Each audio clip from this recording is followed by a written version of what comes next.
5 تا موقعیت که بازیگرا واقعا نتونستن درست نقششون رو بازی کنن. توی فیلم دزدای دریای کارائیب جانی دپ یهویی از پله افتاد پایین اما بازم کامل توی نقشش موند.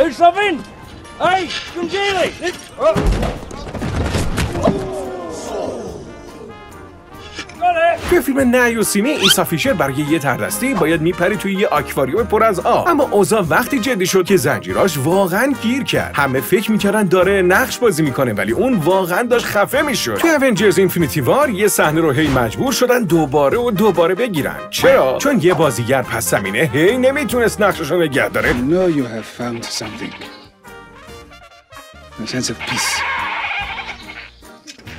و در آخر جکی چان چون زبان انگلیسی بلد نیست بعضی وقتا دیالوگاشو اشتباه میگفت. مثلا یه بار میخواست بگه فریز یعنی وایسا اما به جاش گفت چیز.